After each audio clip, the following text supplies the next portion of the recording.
자, 고린도전서 15장 1절에서 3절까지 보겠습니다. 더욱이 형제들아, 내가 너희에게 선포한 복음을 너희에게 밝히 알리노니 그 복음을 너희 역시 받아들였고 그 안에 서 있느니라. 너희가 만일 내가 너희에게 선포한 것을 기억하고 헛되이 믿지 아니하였으면 또한 그 복음에 의해 너희가 구원을 받았느니라. 다 같이요. 이는 내가 받은 그것을 무엇보다 먼저 너희에게 전하였기 때문이니 곧 그리스도께서 성경 기록대로 우리의 죄들로 인하여 죽으셨다는 것과 아멘. 여기에 1절 끝에 그 복음을 너희 역시 받아들였고 찾으셨죠? 자, 오늘 제가 복음을 받아들인 사람들 이런 제목으로 여러분에게 말씀을 드릴게요. 자, 여기 1절 끝에 조금 전에 우리가 본 말씀 그 복음을 너희 역시 받아들였고 찾으셨죠? 자, 이 표현에 의하면 우리가 정리할 게 있는데 교회가 뭐냐? 교회는 복음을 받아들인 사람들이 모인 것입니다. 그러니까 복음을 받아들인 적이 없다면 아무리 교회에 같이 앉아 예배드리는 것 같아도 그 지역교회 지체가 될 수는 없는 거죠. 정말 교회는 뭐냐 할 때 복음을 받아들인 사람들이 모인 그 모임이 교회다. 이렇게 말할 수가 있는 거예요. 그러면 여기서 이제 여러분에게 여쭙고 싶은 건 여러분은 복음을 받아들였습니까? 정말이죠? 예. 바울이 고린도 교회 형제들에게 전한 게 복음이죠. 그래서 내가 1절에 보세요. 내가 너희에게 선포한 복음. 이게 너희에게 내가 복음을 전했다 그 소리죠. 그런데 2절에도 또 내가 너희에게 선포한 것. 그 복음을 전했다는 거죠. 근데 이런 복음을 바울은 어떻게 전할 수 있었느냐? 고린도 교회도 복음을 받아들인 사람들이 모여서 고린도 교회를 이룬 것처럼 바울도 복음을 받아들인 사람이에요. 그래서 여기 3절에 이는 내가 받은 그것을 무엇보다 먼저 너희에게 전하였기 때문이니. 그러니까 바울도 복음을 전할 수 있었던 것은 그 역시 복음을 받아들인 적이 있기 때문에 그렇다는 거죠. 그러니까 여러분 누가 제대로 복음을 전할 수 있느냐? 복음을 받아들인 적이 있는 사람이 제대로 복음을 전할 수가 있는 거죠. 여러분이 그러면 이런 궁금함이 생길 수 있어요. 그럼 구원받지 못한 목사도 있고 구원받지 못한 목사도 가끔 복음을 전할 수 있고 그 사람들을 통해서는 뭐 어떤 하나님의 일들이 나타나지 않는가? 아니요. 그게 울려 퍼지는 게 선포되는 게 하나님 말씀이라면 그거 듣고도 구원받는 일이 생길 수가 있겠죠. 근데 문제는 다른 사람은 구원으로 인도했지만 그 사람 자신은 마치 앵무새가 뜻도 모르면서 사람 말 따라하는 거 있죠. 그런 꼴과 비슷한 것이 된다는 거죠. 정말 복음을 받아들인 사역자는 복음의 가치를 알고 확신에 차서 이 복음이 얼마나 이 귀중한 것인가에 대한 확신에 차서 힘있게 복음을 전할 수가 있는 거죠. 자, 오늘 복음을 받아들인다는 것이 무엇을 의미하는지 저희들이 함께 살펴보려고 하는 겁니다.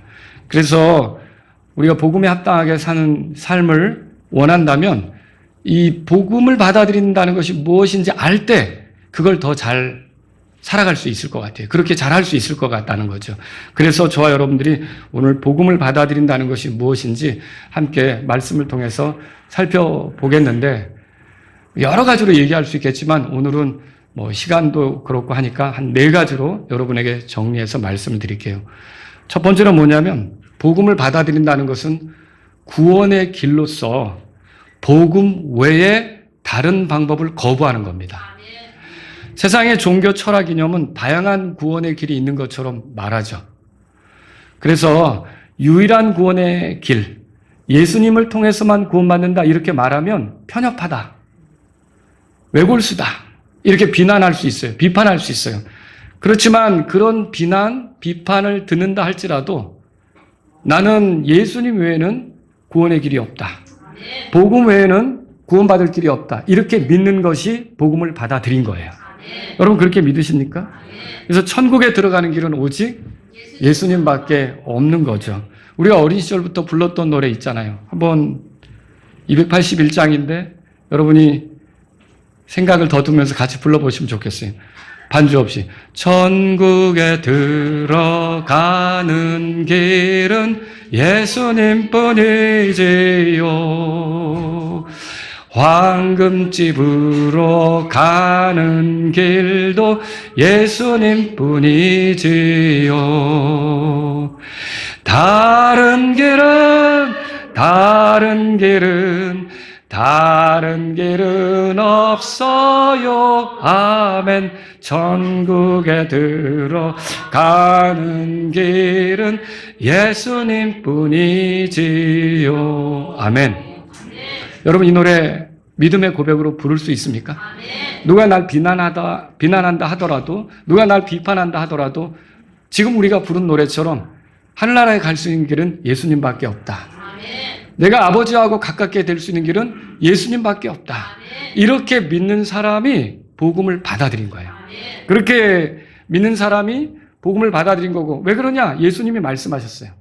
요한복음 14장 6절에서 나는 길이요 진리요 생명이니 나로 말미암지 않고는 아무도 아버지께로 오지 못하느니라. 이 아버지께로 가는 유일한 길, 나로 말미암지 않고는 아무도 아버지께로 오지 못한다고 했으니까 아버지께로 가는 유일한 길은 누굽니까? 예수님이죠. 예수님을 의지할 때만 하나님하고 가까운 거예요. 그러니까 교회를 오래 다녀도 예수님의 가치를 깨닫지 못하고 예수님이 십자가에서 하신 일이 뭔지, 그게 나하고 어떤 상관이 있는지 이거 모르고 교회만 열심히 다니면 하늘나라 갑니까?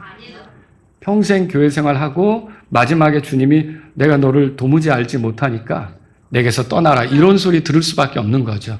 신앙생활이라는 건 예수님을 알 때, 그리고 예수님을 받아들일 때 비로소 시작이 될 수 있는 거죠. 예수님을 내 구주로 모시고 예수님과 함께 할 때 시작이 될 수 있는 거죠. 세상의 종교, 철학, 이념이 구원의 방법에 대해서 다양하게 말할 수가 있어요. 그렇지만 복음을 받아들인다는 건 뭐냐면 그런 모든 세상의 종교, 철학, 이념이 말하는 그런 다양한 구원 방법을 거부하는 거예요. 예를 들면 이거죠. 누군가는 하나님의 심판을 피하려면, 지옥에 들어가지 않으려면 율법을 잘 지켜야 된다, 그렇게 말할 수 있어요. 또 누군가는요, 착한 일을 많이 해야 천국 갈 수 있다, 이렇게 말할 수 있어요. 누군가는요, 기도를 많이 해야 하나님 나라에 들어갈 수 있다, 이렇게 많이 할 수 있어요. 누군가는 죄를 씻기 위해서라면 돈을 많이 내야 한다, 이렇게 말할 수도 있어요. 여러분, 맞아요? 아니요. 네, 이런 걸로 하늘나라 가는 게 아니죠. 이런 걸로 구원받는 게 아니죠. 이런 걸로 죄사함 받는 게 아니에요. 여러분, 오직 예수 그리스도께서 내 죄 때문에 죽었다가 묻혔다가 성경 기록대로 부활하셨다. 그분이 하신 일이 나의 죄를 해결하기 위해서 있었던 것이다.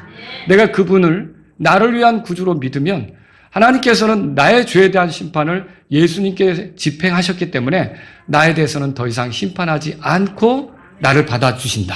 여러분, 이렇게 믿는 사람이 결국은 복음을 받아들인 사람이다, 이렇게 말할 수 있는 거죠. 그래서 첫 번째로요, 예수님만이 구원의 길이라고 믿는, 복음을 통해서만 우리가 하나님하고 가깝게 될 수 있다고 믿는 그 사람이 복음을 받아들인 사람인 거예요.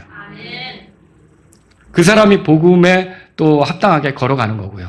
두 번째는요, 살아가는 길로서 자율성을 거부하는 거예요. 다른 구원의 길을 거부한다 그랬죠? 자기의 자율성을 거부하는 거예요. 이 자율성을 거부한다는 말은 뭐냐면 예수님의 주 되심을 존중한다는 거예요. 베드로는 유대인들을 향해 이렇게 설교했어요. 사도행전 2장 36절에 그러므로 이스라엘의 모든 집은 확실히 알지니 너희가 십자가 못 박은 그 동일한 예수님을 하나님께서 주와 그리스도로 삼으셨느니라 하더라. 여러분, 하나님께서 예수님을 주와 그리스도로 삼으셨다 그랬어요. 자, 이 복음을 받아들인다는 사람은 그래서 어떻게 사느냐면 예수님을 그리스도로 고백하고 나를 위한 유일한 구원자로 고백한다는 소리예요. 하나님이시며 사람이신 그분이 내 죄 때문에 기름 부음 받고 십자가에서 죽으셨으며 부활하셨다, 이걸 믿는 거죠. 그 예수님을 그리스도로 믿는 게 그거죠. 그리고 또 예수님을 향해서 주라고 고백합니다. 근데 이 주라고 고백하는 건 입술의 아첨이 아닙니다. 그냥 하는 말이 아닌 거죠. 마음으로부터 자신의 삶의 주권을 예수님께 넘겨드린 거죠. 여러분의 삶의 주인이 예수님이시라고 고백할 수 있습니까? 예, 과거에는 나였어요. 내가 원하는 걸 하는 거예요. 내가 좋아하는 것만 추구하는 거죠. 나를 위해 사는 게 전부였던 거죠. 그런데 지금은 예수님을 기쁘게 하려고 하고 예수님께 맞추려고 하고 예수님이 명령하신 것을 따라가려고 하고 여러분 이렇게 삽니까? 예, 복음을 받아들이는 사람들은 그렇다는 거죠. 복음을 받아들이는 사람들에게 있어 이제 주인은 내 자신이 아니라 누가 된 겁니까? 예수님께서 이제 주인이 되신 거죠. 예수님이 주인이시다 보니까 내 몸도 누구 거예요? 예수님 거예요. 내 시간도 예수님 거예요. 내 물질도 예수님 거예요. 내 재능도 예수님 거죠. 내가 주인인데 내게 속한 것도 다 그러면 예수님께 되는 거죠. 예수님께 속한 그런 것이 되는 거예요. 그럼 여러분 이렇게 한다는 말이 뭐예요? 여러분이 그럼 예수님이 주인이시니까 예배당만 있어야겠다. 예배당을 벗어나면 안 된다. 맞습니까? 여러분이 눈도 예수님 거니까 성경만 봐야겠다. 다른 건 일대 보지 말고 쳐다보지도 말아야겠다. 맞습니까? 아니에요. 여러분이 그러면 돈도 여러분의 소유가 예수님 거니까 이건 교회당에다만 갖다 바쳐야 된다. 이건 맞습니까? 아니에요. 그게 아니죠. 여러분은 여전히 가정생활할 수 있고 직장생활할 수 있고 공부할 수 있고 뭔가 배우러 다닐 수 있고 사교생활할 수 있고 다양한 활동들을 할 수 있단 말이죠. 돈을 벌고 정치적 입장도 갖고 또는 뭐 이렇게 뭔가를 배우고 또 사람 만나고 이런 다양한 여러분 이런 활동들을 할 수가 있는데 내 삶의 전반에 걸쳐 항상 예수님의 주권을 인정하면서 그런 것들을 펼쳐가는 거예요. 그게 예수님이 주인 된 사람이라는 거죠. 그래서 결국 삶의 모든 영역에서 예수님이 기뻐하시는 거는 나도 같이 기뻐하고 예수님이 싫어하는 거는 나도 같이 싫어하고 그게 예수님을 이제 주로 믿는 사람이고 그렇게 사는 사람이 복음을 받아들인 사람이다 말할 수 있는 거죠. 여러분 어떻습니까? 예수님이 싫어하는 건 나도 싫습니까? 예수님이 좋아하는 건 나도 좋습니까? 예수님이 기뻐하는 건 나도 기쁩니까? 한 혼이 회개하면 하나님의 천사들 앞에서 기쁨이 있다고 그랬잖아요. 그러면 천사들이 기뻐한다면 하나님이 기뻐하시겠죠. 하나님이 기뻐하신다면 우리 주님도 기뻐하시는 거고요.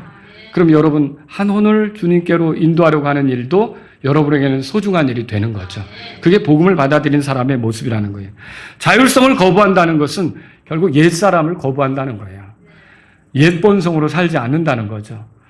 여러분 이 말이 또 오해해서는 안 됩니다. 욕구를 따라 살지 않는다. 그 얘기가 아니에요. 사람은요. 식욕, 성욕, 성취욕, 취침욕 이런 욕구들로 인생을 살아가게끔 돼 있어요. 이런 게 있으니까 이제 쉬기도 하고 또 뭔가 열심히 일해서 성취하기도 하고 사랑도 하고 가정을 이루기도 하는 거죠. 그런데 문제는 뭐냐면 이 욕구가 지나쳐서 하나님께서 정하신 선을 넘어가는 거예요. 그럼 욕심이 되겠죠?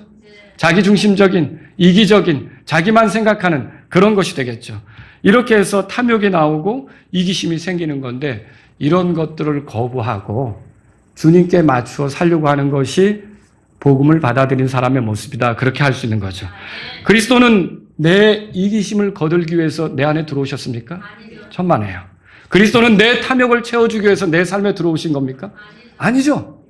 저와 여러분은 이제 주인이신 그리스도의 멍에를 함께 맨 거예요. 여러분 멍에라는 건 두 마리 짐승을 이렇게 어깨에 씌워서 같이 밭일을 하게 만드는 거잖아요. 근데 여러분 여기서 우리가 생각해 봐야 될 게 내 멍에를 매라고 주님이 가르쳐 주셨는데 우리가 주님의 멍에를 매면 이제 우리가 고집스럽게 우리가 가는 쪽으로 주님을 끄는 겁니까? 주님이 능숙하고 완전한 인도자라면 우리는 주님으로부터 배워야 할 그런 그 주님의 파트너가 되는 거죠. 그렇다면 우리는 어떻게 됩니까? 주님을 따라가는 게 맞는 거죠. 그래서 결국은 예수님을 주로 삼고 주님께 맞추어 따라가는 것. 이게 복음을 받아들인 것이다. 복음을 받아들인 사람의 모습이다. 이렇게 알 수 있는 거예요. 그래서 내 자율성을 거부한다는 건 뭐예요? 내가 주인인 듯 내 이기심이나 내 욕심이나 내 어떠한 것들을 추구하는 것을 이제는 내려놓고 이제 예수님이 원하시는 거, 예수님에게 맞추어 예수님을 따라가려고 하는 것. 이게 복음을 받아들인 사람들의 정상적인 모습이다라고 하는 거죠. 여러분에게 그런 삶의 추구가 있습니까? 그럼 여러분은 지금 복음을 받아들인 사람답게 그리고 복음에 합당하게 하고 있는 거죠. 그러나 그렇지 않다면 오늘 이 시간 여러분은 돌이켜야 되는 거예요. 복음을 받아들였다는 말하고 어울리지 않게 살아가고 있는 거기 때문에. 자, 세 번째로요. 복음을 받아들인 것은 뭘 얘기합니까? 하나님의 말씀을 기준 삼아 세상의 가르침들을 거부하는 거예요. 또 여기 세상의 가르침들을 거부한다니까 그러면 공교육을 거부하는 거냐? 그거 아니죠. 세상을 살아가는데 우리가 필요한 지식들이 있습니다. 훈련 받아야 될 것들이 있습니다. 자, 이런 것들을 우리가 훈련하고 또 공부하는 게 필요한 거죠. 그런데 여러분, 때로는 이런 게 있어요. 우리가 배우는 지식 중에 어떤 것들은 하나님께서 말씀하신 거하고 충돌하며 우리에게 혼란을 주고 하나님부터 멀어지게 하는 것들도 있다는 거죠. 자, 그럴 때는 어떻게 될까요, 우리가? 하나님의 말씀을 기준 삼아서 그런 것들을 분별해내고 거부하는 게 필요하다는 거죠. 무조건 그것을 수용하고 그것을 받아들이는 게 아니라 그것을 거부하는 것이 필요하다라고 하는 거예요. 예컨대 우리가 학교에서 가르치는 그런 사회, 과학, 아니면 생물학 이런 것들을 배우게 되면 진화론을 배울 거 아닙니까? 여러분, 우리가 복음을 받아들였다면 진화론을 수용할 수 있습니까? 절대 수용할 수 없는 거죠. 하나님께서 만드셔서 우리가 존재하는 겁니다. 뭐가 이렇게 변화된 게 아니라는 거죠. 그래서 욥은 이렇게 말했어요. 욥기 31장 15절에 나를 태 속에서 만드신 그분, 하나님을 나를 태 속에서 만드신 그분 이렇게 표현한 거죠. 여러분, 내가 존재하는 게 이렇게 진화되어서 여기까지 온 겁니까? 아니죠. 하나님께서 어머니의 태에서 나를 만드신 거죠. 또 여러분, 시편 기록자는 이렇게 썼어요. 시편 100편 3절에 주 그분께서 하나님이심을 너희는 알지어다. 우리를 만드신 이는 그분이시요 우리 자신이 아니니. 그렇게 말했어요. 여러분, 나를 만든 건 내 자신이 아니라고 성경이 말하고 있는 거예요. 그러니까 어떤 사람이 내 인생은 내 것이야 라고 말하면 우리는 그거를 수용할 수 있습니까? 내가 나를 만들지 않았는데 어떻게 이게 내 것이야? 나를 만드신 분은 위에 계신 하나님이시지. 어머니 태에서 나를 만드셨지. 그러면 나는 사람들이 그렇게 떠들더라도 나는 그거 받아들일 수 없어. 하나님이 나를 지으셨고 그래서 내가 하나님 때문에 있게 되었고 그렇다면 나는 하나님이 창조하신 목적이 뭔지를 알고 살아갈 필요가 있는 거야. 이게 우리가 복음을 받아들이는 사람의 모습이라는 거죠. 여러분, 복음을 받아들이는 사람은 우주의 기원이 빅뱅, 뭐가 팍 터져서 생겼다. 이거 맞습니까? 우리는 그렇게 믿지 않습니다. 우리에게 복음을 주신 하나님, 우리를 죄에서 건져 자신과 화해시키신 하나님, 이 하나님께서 성경 기록에 뭐라고 말씀하셨느냐? 시편 115편 15절에 보니까 시편 기록자를 통해 하늘과 땅을 만드신 주 이렇게 표현했어요. 하늘과 땅을 만드신 주. 우리가 살아갈 공간을 누가 만든 거예요? 하나님께서 만드신 거죠. 이 표현은 시편 121편 2절, 124편 7절, 134편 3절 계속 거듭거듭 나옵니다. 또 시편 136편 8절에는요. 하나님을 가리켜 해를 만드신 분 이렇게 써 있어요. 그리고 136편 9절에는요. 달과 별들을 만드신 분 이렇게 써 있어요. 여러분, 요나 아시죠? 요나가 도망가다가 풍랑이 일어나가지고 너 정체가 뭐냐? 너 왜 이렇게 지금 상황이 이런데 잠이나 자고 있어? 기도라도 해야지. 너희 신을 불러야 될 거 아니야? 막 이랬잖아요. 그때 요나가 사람들 앞에 뭐라고 말합니까? 요나서 1장 9절에 보니까 자기는 어떤 사람이야? 히브리인인데 바다와 마른 땅을 만드신 하늘의 하나님, 그 주이신 그분을 섬기는 자라고 얘기하고 있어요. 그러니까 여기서 보면 하나님은 어떤 분이에요? 바다와 마른 땅을 만드신 하나님이라는 거예요. 여러분, 우리가 살아가는 공간을 누가 만드신 거예요? 하나님이 만드신 거죠. 이게 수백억 이렇게 가가지고 이렇게 된 것이라고 누가 떠들면서 우리를 설득시키려고 할지라도 여러분, 우리가 사는 공간은 하나님께서 우리가 살아가도록 만들어주신 집과 같다는 거죠. 그래서 우주가 뭐예요? 지부, 집주. 하나님이 우리에게 만들어준 집 아닙니까? 이게 우리가 여기서 살아가는 거죠. 심지어 우리에게 살아갈 기회를 주신 분도 하나님이세요. 여러분, 시편 104편 29절에 이렇게 써 있어요. 주께서 그것들의 숨을 거두어 가시면 그것들이 죽어 자기들의 흙먼지로 돌아가나이다. 오늘 여러분이 여기 앉아서 숨 쉬고 하나님을 경배할 수 있는 건 이 숨을 누가 주신 거예요? 하나님께 주신 거예요. 이 숨을 걷어가면 여러분은 그 다음에는 어떤 활동을 할 수 없는 흙먼지로 돌아가는 거죠. 그러니까 이 삶의 기회를 주신 분이 하나님이신 거예요.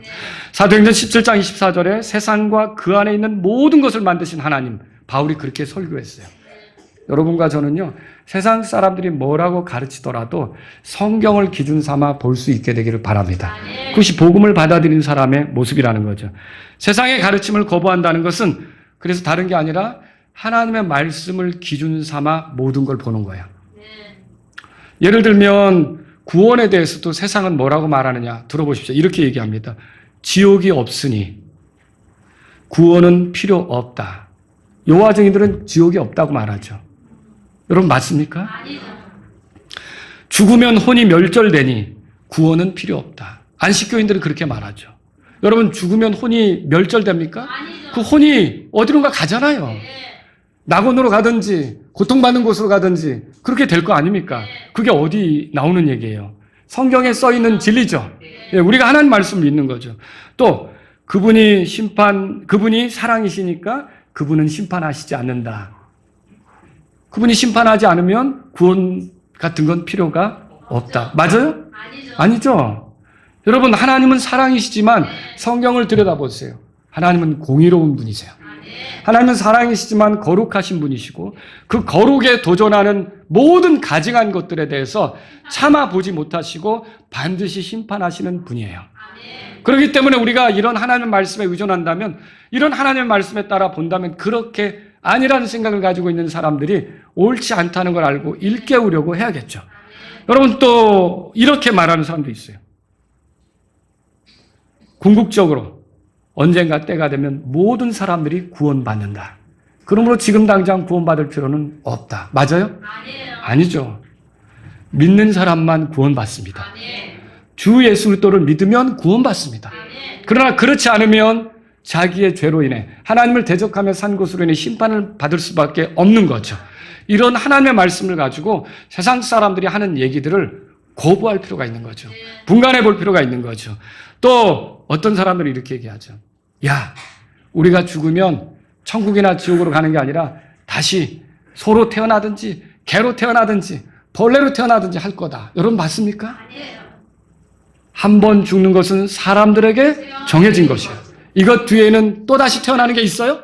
없어요. 성경은 이것 뒤에는 심판이 있다고 말하죠. 그러니까 그렇게 말하는 것에 우리가 현혹되고 사람들이 하도 이제 드라마나 영화를 보니까 이번 생은 망했어. 그럼 끝난 거예요. 그럼 이번 생이 망했으면 다음 생이 또 있어요?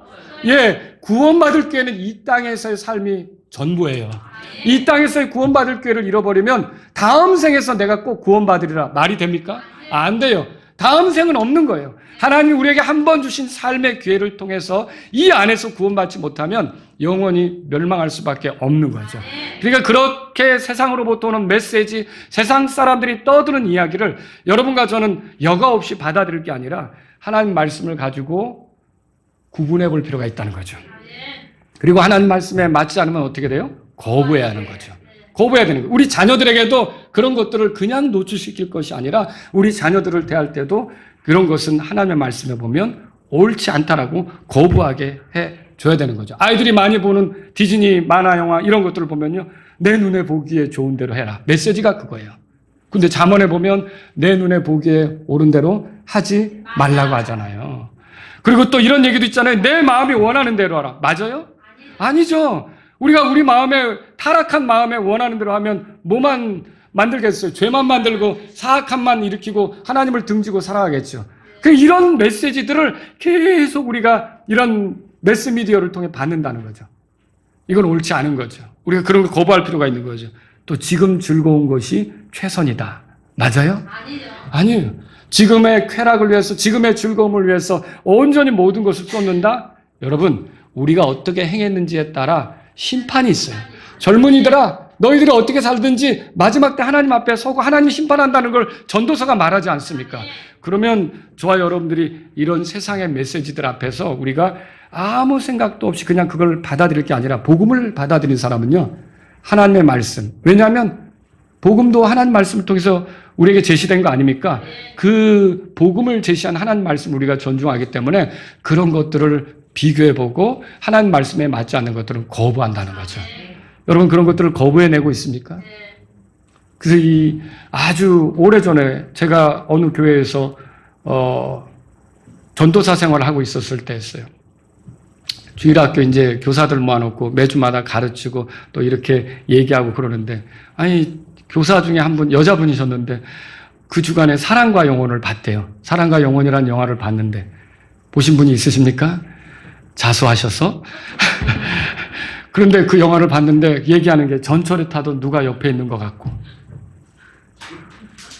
그 메시지를 받은 거죠. 죽은 사람이 내 옆에 돌아다니는 것 같다는 거죠. 여러분, 귀신이라는 게 맞습니까? 그 귀신이라는 메시지가 오더라도 여러분, 귀신은 죽어 또 돌아다니는 혼백인데 또 돌아다니는 혼백이 어떻게 가능합니까? 하나님 말씀 보면요, 죽으면 천국 아니면 지옥으로 가는 거예요. 목을 또 돌아다녀요. 제사상을 그래서 차리지 말라는 거죠. 죽은 조상이 와서 먹습니까? 아니죠. 그래서 이게 이 교회 다니는 사람들도 귀신 얘기를 해요. 그게 아닙니다. 그게 개역 성경이 잘못됐기 때문에 귀신 얘기를 하는 거지, 여기 성경을 보면 다 마귀죠. 마귀들이 그런 사람을 속이고 다니는 거죠. 죽은 사람이 와서 괴롭히고 그런 건 아니라는 거죠. 이런 메시지들이 올 때 이런 걸 하나님의 말씀에 따라 거부하는 거죠. 거부하는 거예요. 이건 옳지 않다. 여러분이 복음을 받아들였다면 이제는 삶의 기준을 하나님 말씀으로 삼으셔야 돼요.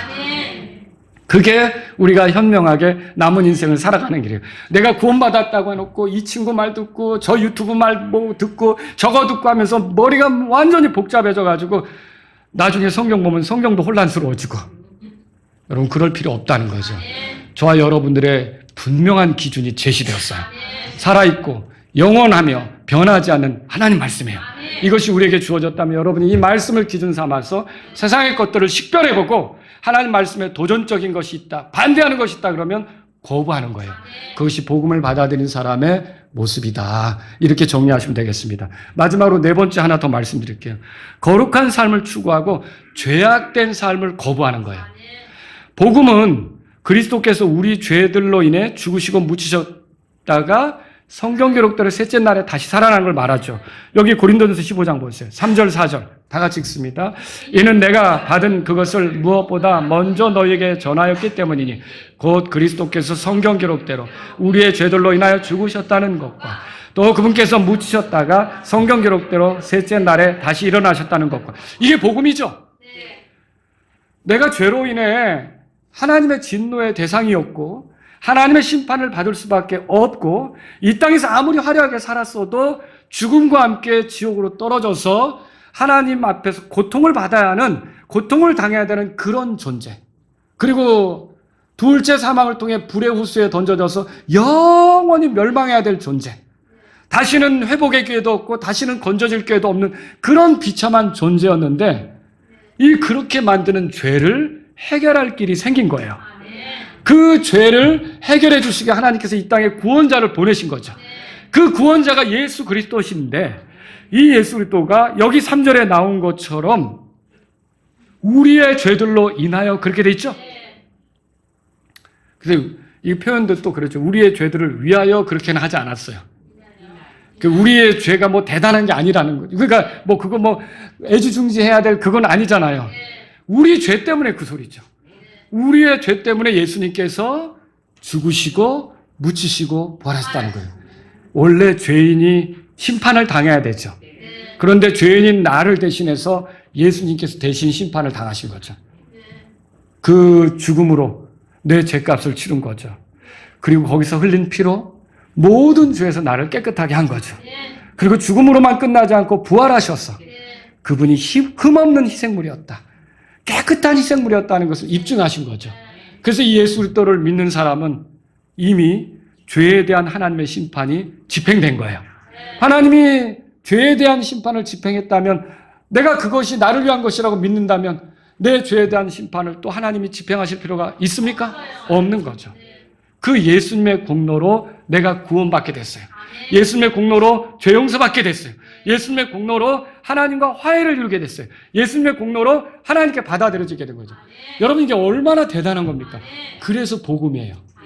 세상에서 여러분이 뉴스를 들면 날마다 못 듣겠어, 왜 이딴 소식만 계속 나오는 거야? 여러분, 뉴스 듣기 힘들죠? 굿뉴스가 있어요. 좋은 소식이 있어요. 바로 하나님께서 우리를 사랑하셔서 이 땅에 독생자를 보내셨고 누구든지 그분을 믿으면 멸망하지 않고 영존하는 생명을 얻게 한다. 이게 얼마나 복된 소식입니까? 비록 내가 하나님을 등지고 어리석게 살았지만 이 예수님을 구주로 의지하면 하나님이 받아주시고 자신의 아들로 삼아주시고 영원히 함께 하신다. 얼마나 복입니까? 여러분과 제가 이런 복된 소식 앞에 정말 기쁜 적이 있었어요? 정말 이 복음에 대해서 제대로 알게 됐을 때 저는 너무 감사했어요. 내가 노력할 필요도 없이, 내가 수고할 필요도 없이 예수님이 다 끝내셨구나. 예수님이 다 일하셔서 완전히 내 죄에 대한 문제를 해결해 주셨구나. 이걸 아니까 얼마나 감사했는지 모릅니다. 여러분, 예수님이 왜 십자가에서 죽은 것이에요? 나의 죄들로 인하여 죽었죠. 내 죄가 하나님을 기쁘게 했습니까? 못했죠. 그 죄 때문에 내가 죽어 마땅했죠.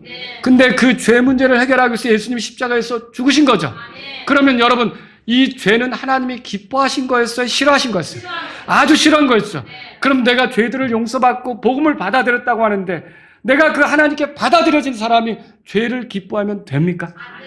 죄를 좋아하면 됩니까? 안 된다는 거죠. 그래서 여러분과 제가 정말 복음을 받아들였다면, 복음 받아들이셨어요? 그러면 죄를 싫어합니다. 죄를 짓는 걸 기뻐하지 않는다는 거죠. 사도 요한이 요한일서 2장 1절에 이렇게 썼어요. 나의 어린 자녀들아, 내가 이것들을 너에게 쓰는 것은 너희가 죄를 짓지 않게 하려 함이라. 죄를 짓지 않는 것이 하나님의 뜻이에요. 근데 이 사도 요한뿐만 아니라 예수님도 또 그렇게 말씀하셨거든요. 한번 들어보세요. 예수님은 간음하다 붙잡힌 여자, 그 여자를 놓고 예수님을 사람들이 시험하려고 했죠. 그들을 다 돌려보내시고 그 여자만 남았을 때 그 여자가 고개도 못 들고 있었을 거예요.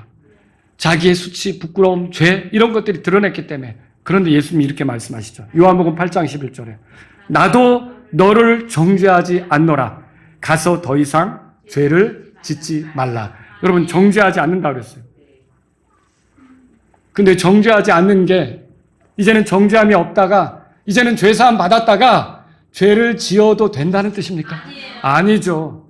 나도 너를 정죄하지 않으니까 가서 더 이상 죄를 짓지 말라고 그렇게 말했잖아요. 그래서 예수님의 용서는 죄를 지어도 된다는 허가장이 아니에요.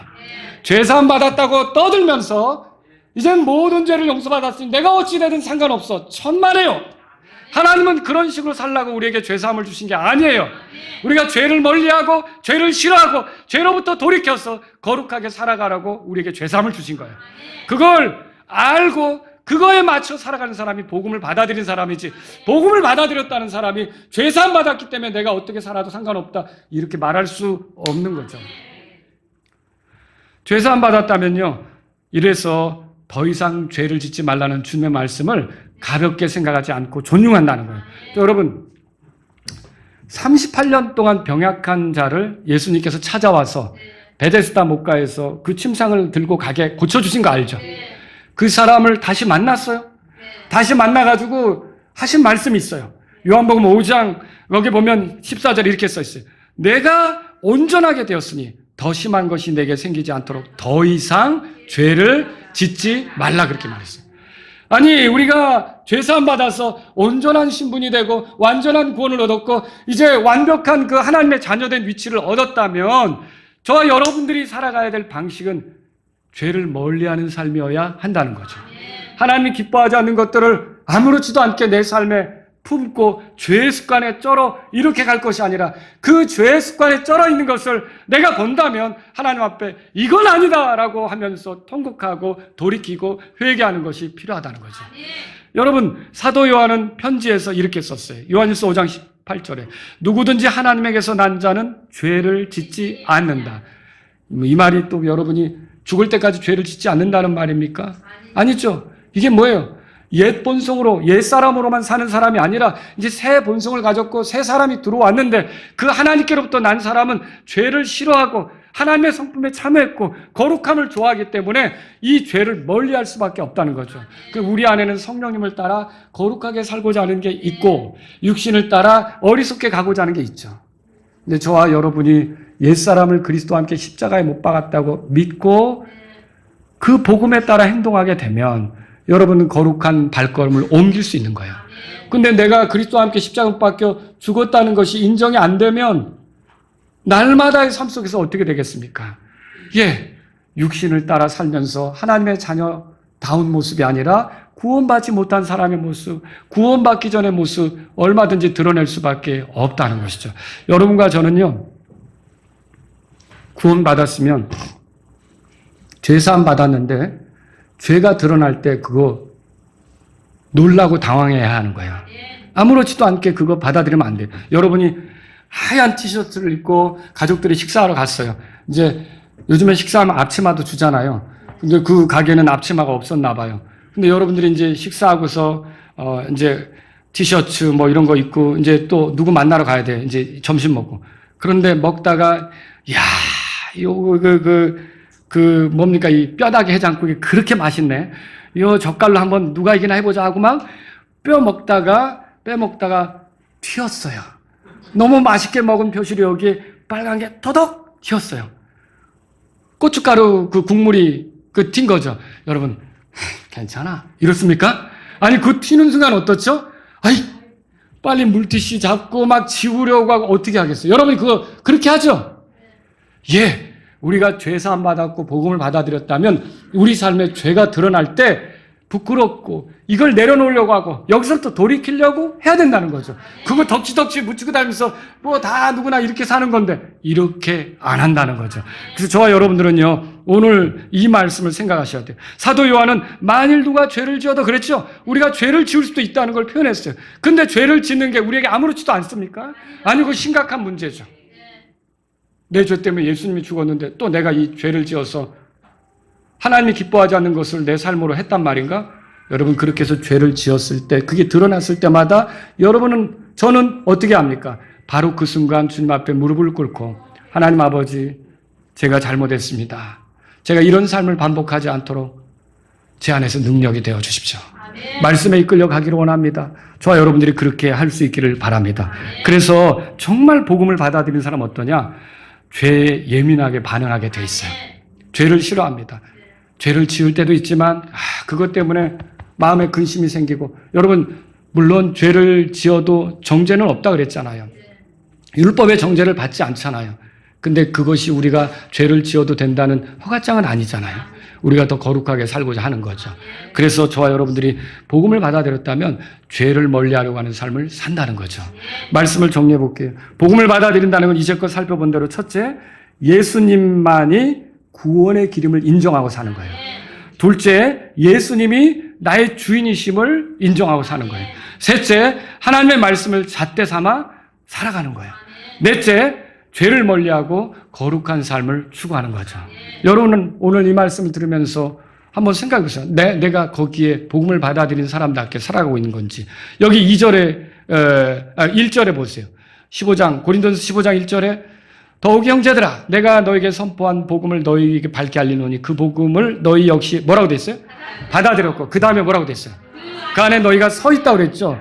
여러분 복음은 우리가 살아가는 그런 우리가 복음 안에 서 있는 거예요. 자, 이걸 뭐라고 얘기할 수 있을까요? 제가 비행기를 타고 여기를 떠나지 않는 한 저는 어디를 가든지 대한민국 안에 있는 거예요.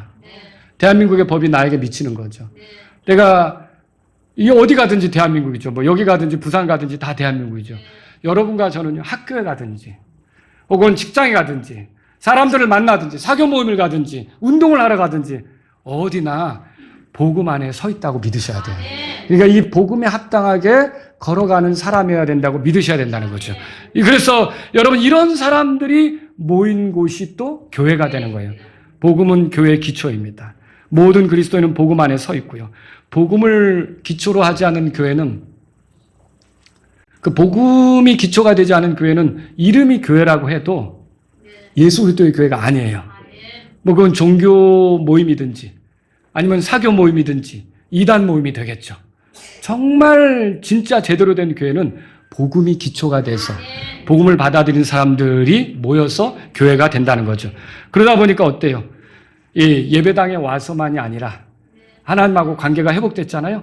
삶의 모든 영역에서 이 복음이 내 삶을 바꿔놓았다는 확신을 가지고 적용하면서 가려고 하는 거예요. 예수님만이 하나님과 나를 가깝게 했다는 믿음 안에서, 예수님이 나의 주인이시라는 생각 안에서 그분께 영광이 되도록, 그리고 이 예수님을 영화롭게 하는 말씀에 맞추어서, 그리고 예수님이 기뻐하지 않는 죄는 나도 같이 싫어하면서 이렇게 가는 것이 복음을 받아들인 사람의 모습이라는 거죠. 자, 이제 말씀을 여러분이 들으셨어요. 여러분은 복음을 받아들였습니까?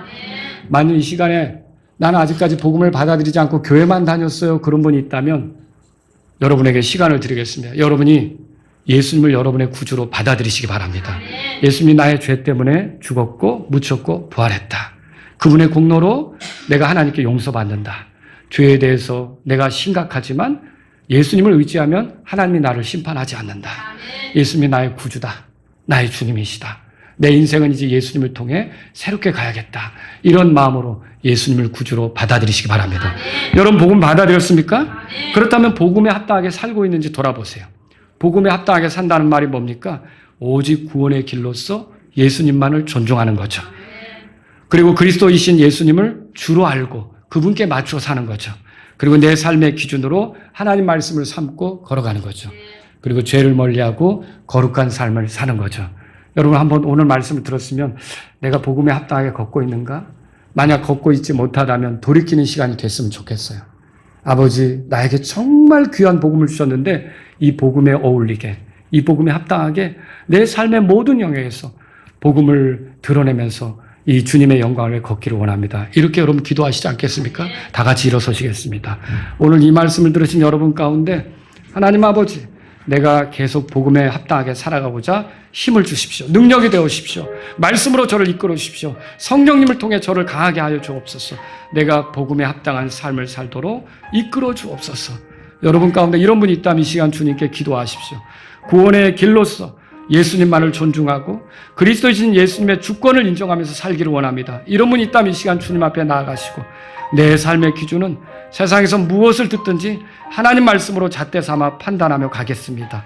죄를 멀리하며 더욱 거룩하게 살아서 하나님을 영화롭게 하는 그런 사람이 되기를 원합니다. 이런 분이 있다면 이 시간 주님 앞에 나아가십시오. 여러분 가운데 구원받지 못한 분이 계시다면 자꾸만 그 일을 뒤로 미루지 마시고 예수님, 저의 죄 때문에 죽으시고 묻히시고 부활하셨다면 예수님은 저를 죄에서 건지시는 구원자이십니다. 하나님이 저를 사랑해서 보내신 구원자이십니다. 예수님을 나의 주로 모시고 내 구주로 모시고 내 나머지 삶을 하나님 말씀에 맞춰 살기를 원합니다. 이런 분이 있다면 이 시간 기도하십시오. 그분은 구원받게 될 것입니다.